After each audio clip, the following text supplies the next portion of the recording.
दोस्तों कुछ दिनों पहले हम अपने चैनल पर एक वीडियो लेकर आए थे जिसमें मैंने आपको नासा की बनाई 8 ऐसी चीज़ों के बारे में बताया था जिन्हें हम अपनी डेली लाइफ में इस्तेमाल करते हैं। उस वीडियो को आप लोगों ने बहुत ज़्यादा पसंद किया था और यही कारण है कि आज मैं आपके लिए इसका एपिसोड 2 लेकर आ चुका हूँ। आज के इस वीडियो में मैं आपको 8 और ऐसी चीज़ों के बारे में बताने वाला हूँ जो हमारी डेली लाइफ से काफ़ी हद तक जुड़ी हुई है। इनके बारे में जानकर आप ये यकीन नहीं कर पाएंगे कि इन्हें उसी स्पेस एजेंसी ने बनाया है जो सोलर सिस्टम के अलग अलग प्लैनेट्स पर अपने स्पेस क्राफ्ट्स भेजती है और स्पेस एक्सप्लोरेशन की फील्ड में दुनिया के ऊपर राज करती है।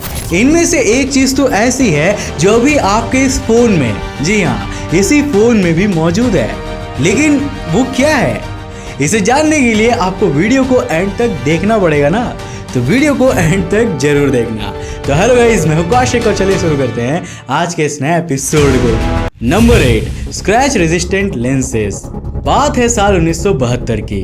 अमेरिका के फूड एंड ड्रग एडमिनिस्ट्रेशन यानी कि FDA ने कुछ नए रूल्स जारी किए थे जिनमें कहा गया था कि आई ग्लासेस बनाने वाली कंपनीज को ऐसे लेंसेज बनाने होंगे जो टूटे ना, यानी कि शैटर रेजिस्टेंस लेंसेज। इसके बाद कंपनीज आई ग्लासेस बनाने के लिए ग्लास की जगह प्लास्टिक का इस्तेमाल करने लगी, लेकिन प्लास्टिक के साथ प्रॉब्लम ये थी कि ये टूटता तो नहीं था, लेकिन इसमें स्क्रैचेस बड़ी आसानी से आ सकते थे। इसी दौरान नासा के एक साइंटिस्ट डॉक्टर टेड वेडेवन स्पेसक्राफ्ट के वाटर प्यूरिफिकेशन सिस्टम पर काम कर रहे थे। उन्होंने एक ऑर्गेनिक वेपर के इलेक्ट्रिक डिस्चार्ज से वाटर प्यूरिफिकेशन सिस्टम के एक मेम्ब्रेन पर थिन प्लास्टिक फिल्म की कोटिंग लगाई। इसके फायदे देखते हुए उन्होंने इस टेक्नोलॉजी पर रिसर्च जारी रखी। उन्होंने इस स्क्रैच रेजिस्टेंट कोटिंग का इस्तेमाल एस्ट्रोनॉट्स के स्पेस सूट और स्पेसशिप में इस्तेमाल होने वाली हर एक प्लास्टिक सरफेस पर करना शुरू कर दिया। जब इस टेक्नोलॉजी के बारे में famous American eyewear company foster grant को पता चला तो उन्होंने इसके लाइसेंस नासा से खरीद लिए और इसको लेंसेस में इस्तेमाल किया। इस तरह उन्होंने आज ग्लासेस में इस्तेमाल होने वाले स्क्रैच रेजिस्टेंट लेंसेस को बनाया था। Number 7, dry freezing. दोस्तों वैसे तो ड्राई फ्रीजिंग की टेक्नोलॉजी हमारे लिए नई नहीं थी। साउथ अमेरिका के इंका लोग खाने को ड्राई फ्रीज करना जानते थे और वर्ल्ड वॉर 2 में ब्लड और मेडिसिनल प्रोडक्ट्स के लिए भी इसका इस्तेमाल किया जाता था, पर नासा ने इस टेक्नोलॉजी को और इम्प्रूव करने में अपना अहम योगदान निभाया था।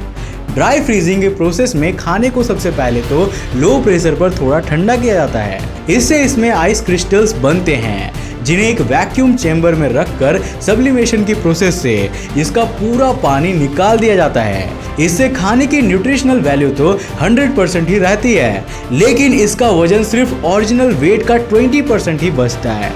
बाद में जब हमें इसे इस्तेमाल करना होता है तो हम इसमें पानी मिलाकर पहले जैसा बना सकते हैं।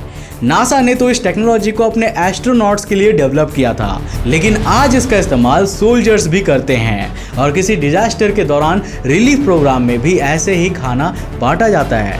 Number 6, pool water purification system. 1960 के दशक में जब नासा अपोलो मिशन के थ्रू मून पर एस्ट्रोनॉट्स को भेजने की तैयारी में थी, तब नासा की जेट प्रोपल्सन लेबोरेटरी यानी कि JPL ने स्पेसक्राफ्ट में एस्ट्रोनॉट्स को प्यूरिफाइड वाटर उपलब्ध कराने के लिए एक वाटर प्यूरिफिकेशन सिस्टम डेवलप किया था। आपको यकीन नहीं होगा कि ये सिस्टम एस्ट्रोनॉट्स के यूरिन और दूसरे वेस्ट मटेरियल से प्योर वाटर को निकाल लेता था और फिर वही वाटर एस्ट्रोनॉट्स पीते भी थे।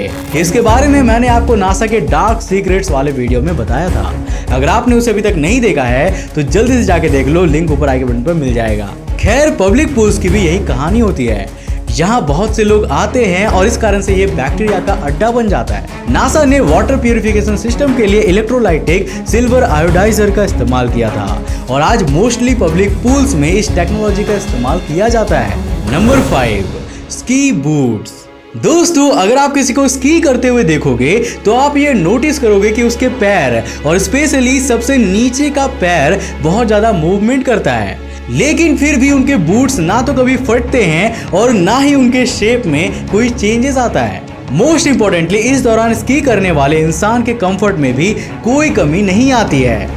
ये इन्वेंशन नासा के फ्लैक्स ऑन कॉन्सेप्ट पर बेस्ड है। 1970 के दशक में जब नासा एस्ट्रोनॉट्स के लिए स्पेस सूट्स बना रही थी तो उन्होंने एक ऐसी टेक्नोलॉजी डेवलप की जो एस्ट्रोनॉट्स के स्पेस सूट के जॉइंट्स को एक्स्ट्रा फ्लेक्सिबिलिटी प्रोवाइड करती थी। इससे होता ये था कि वो आसानी से मूवमेंट कर पाते थे और स्पेस सूट के अंदर का इंटरनल प्रेशर भी चेंज नहीं होता था। बाद में कोलोराडो में स्थित कंफर्ट प्रोडक्ट्स नाम की एक कंपनी ने इस टेक्नोलॉजी को स्की बूट्स में इस्तेमाल किया और रिजल्ट आपके सामने है। Number 4, better tyres. आज हम रोड्स पर जिन व्हीकल्स को देखते हैं उनमें रेडियल टायर्स का इस्तेमाल ही किया जाता है। इसमें ट्रेड और प्लाईज की एक एक लेयर होती है। 1970 के दशक में नासा ने अपने वाइकिंग मिशन के दौरान लैंडर को मार्स की सरफेस पर सेफली सॉफ्ट लैंडिंग करवाने के लिए पैराशूट का कपड़ा बनाने के लिए एक स्ट्रॉन्ग टायर मटेरियल का इस्तेमाल किया था। इसके लिए गुडईयर नाम की एक rubber and tyre manufacturing company की मदद ली गई थी। मिशन के बाद गुडईयर ने इस टेक्नोलॉजी का रेडियल टायर्स में इस्तेमाल करना शुरू कर दिया और ऐसे टायर्स बनाए जो पहले के मुकाबले 15,000 किलोमीटर ज्यादा चल सकते थे। इस तरह नासा और गुडईयर ने मिलकर हमें पहले से बेटर टायर्स प्रोवाइड किए। Number 3, home insulation. ये इन्वेंशन भी तभी हुआ था जब नासा अपोलो मिशन के थ्रू चांद पर इंसानों को भेजने की तैयारी में लगी हुई थी। चांद पर टेम्परेचर 127 डिग्री सेल्सियस से -173 डिग्री सेल्सियस की रेंज में चेंज होता रहता है एंड ऑब्वियसली एस्ट्रोनॉट्स इसे नहीं सह सकते थे। इसीलिए उन्होंने रेडिएंट बैरियर नाम के एक टेक्नोलॉजी को डेवलप किया। इसमें वो अपोलो के कमांड मॉड्यूल में एल्यूमिनाइज्ड पॉलीमर की एक थिन शीट चढ़ा देते थे। इससे कमांड मॉड्यूल के अंदर बैठे एस्ट्रोनॉट्स को ऐसा फील होता था मानो वो किसी ऑफिस के अंदर बैठे हुए हैं। एल्यूमिनियम की शीट स्पेस में मौजूद रेडिएंट एनर्जी के 95% हिस्से को स्पेसक्राफ्ट के अंदर आने से रोकती है और उसे रिफ्लेक्ट कर देती है। और आज जो होम इंसुलेशन होता है उसका आइडिया भी यहीं से ओरिजिनेट हुआ है। Number 2, GPS. 1960 के दशक तक नासा ने रेडियो टेलीस्कोप्स की मदद से दूर दूर की गैलेक्सीज को ऑब्जर्व करने और उनकी फोटोज लेने की टेक्नोलॉजी डेवलप कर ली थी। इस दौरान ये सोचा गया कि क्यों ना हम इस टेक्निक को रिवर्स कर दें और स्पेस से धरती को ऑब्जर्व करके इसकी मैपिंग करें। इस कॉन्सेप्ट ने ग्लोबल पोजिशनिंग सिस्टम यानी कि जीपीएस को जन्म दिया। इसके बाद नासा की जेट प्रोपल्सन लेबोरेटरी और यूएस एयरफोर्स ने इस टेक्नोलॉजी को और डेवलप करने की सोची और एक के बाद एक जीपीएस सैटेलाइट्स स्पेस में भेजने शुरू कर दिए। धीरे धीरे हमें इसका इंपॉर्टेंस समझ में आने लगा और नासा ने इसका इस्तेमाल दुनिया भर के लोगों के लिए खोल दिया। आई एम श्योर कि फिलहाल आप जिस स्मार्टफोन या पीसी में ये वीडियो देख रहे होंगे उसमें भी जीपीएस जरूर होगा और अब तो आप बिना किसी वायर या एक्टिव वायरलेस कनेक्शन के भी अपने मोबाइल में जीपीएस यूज कर पाते हैं। इसे हम प्रिसिशन जीपीएस कहते हैं और इसके पीछे भी नासा के उन हजारों लाखों जीपीएस रिसीवर्स का हाथ है जो दुनिया भर में फैले हुए हैं। तो भाई इस बात पर नासा के लिए एक लाइक करना तो बनता है ना यार। Number 1, foil blankets. दोस्तों अगर आपने कभी कोई रेस या मैराथन देखी हो तो आपने ये नोटिस किया होगा कि कई बार रेस फिनिश होने पर रनर्स अपने आप को इस तरह के फॉयल ब्लैंकेट में लपेट लेते हैं। लेकिन क्या आपने कभी इसके पीछे के रीजन को समझने की कोशिश की है?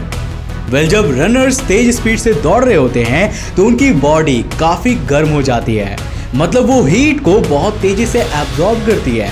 लेकिन जैसे ही वो अचानक से रुकते हैं तो उनकी बॉडी से हीट बहुत ज़्यादा तेजी से रिलीज होने लगती है और उनका बॉडी टेम्परेचर कम हो जाता है। फॉयल ब्लैंकेट उनकी बॉडी से हीट को आसानी से रिलीज होने नहीं देता है और उनकी बॉडी को नॉर्मल बनाए रखता है। फॉयल ब्लैंकेट को हम स्पेस ब्लैंकेट के नाम से भी जानते हैं क्योंकि इसे सबसे पहले नासा के जेट प्रोपल्सन लेबोरेटरी ने स्पेसक्राफ्ट और एस्ट्रोनॉट्स के स्पेस सूट के लिए बनाया था। इसमें भी कुछ वैसे ही टेक्नोलॉजी यूज होती है जो होम इंसुलेशन के लिए इस्तेमाल की जाती है। तो दोस्तों ये थे नासा के 8 इन्वेंशंस जिन्होंने हमारी डेली लाइफ पर काफी गहरा असर छोड़ा है। वैसे आप इनके बारे में क्या सोचते हैं? हमें नीचे कमेंट करके अपनी राय जरूर देना। और क्या आपको हमारी ये सीरीज पसंद आ रही है? I mean, क्या आप इसका नेक्स्ट एपिसोड भी देखना चाहोगे? हाँ या नहीं, हमें कमेंट्स में जरूर बताना। उम्मीद है कि इस वीडियो से आपने कुछ नया जरूर सीखा। अगर हाँ तो इसे लाइक करने के साथ साथ अपने फ्रेंड्स के साथ जरूर शेयर करना। अगर आप नए हो इस चैनल पे तो इंटरेस्टिंग वीडियोस के लिए इस चैनल को सब्सक्राइब करने के साथ साथ नोटिफिकेशन बेल को ऑन कर देना ताकि आप देख सको हमारे वीडियो सबसे पहले। तब तक के लिए बाय, जय हिंद।